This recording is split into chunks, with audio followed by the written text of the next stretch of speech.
Besides India, the only other country that Trump has singled out for 50% tariffs is Brazil.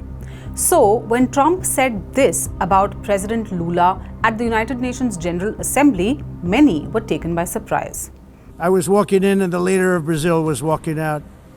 We saw him and I saw him, he saw me, and we embraced.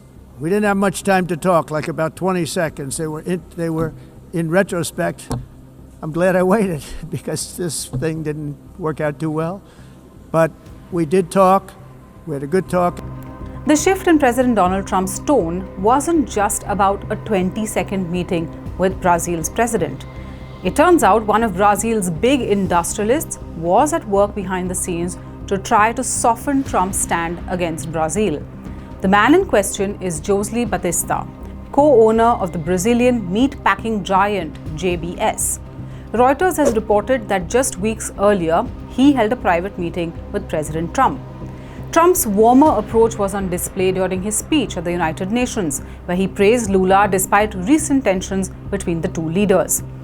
Observers believe the change stemmed in part from Batista's warning that US tariffs on Brazilian imports were pushing up beef prices for American consumers. In July 2025, the United States slapped 50% tariffs on most goods imported from Brazil, including meat. That move was widely seen as a retaliation for what Trump claimed was political retaliation in Brazil against his ally. We're talking about former President Jair Bolsonaro. The levies threatened to disrupt supply chains and raise food costs in the US market. The private meeting between Trump and Batista reportedly occurred about 3 weeks before the UN encounter. Sources told Reuters that Batista emphasized to Trump how the tariffs were hurting American consumers by making beef more expensive.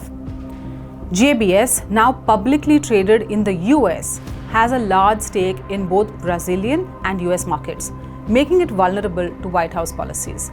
So while Trump spoke of excellent chemistry despite past hostilities, and after naming and shaming Brazil in his speech on high tariffs, the US president is hopeful the two can meet soon.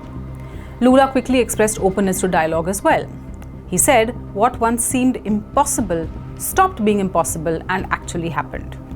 A formal Trump-Lula meeting isn't confirmed yet, but both sides have signaled willingness to talk. Lula emphasized that Brazil would put everything on the table in any discussion. I'm convinced that some of President Trump's decisions were driven by the quality of information he had regarding Brazil.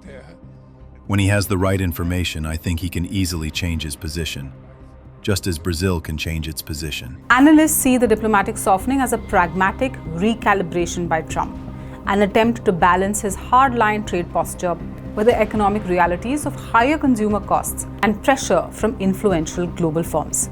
For Brazil, the change represents a possible opening in what has become one of its more fraught relationships. For more such stories, subscribe to SMG News, hit the like button and follow for more news updates.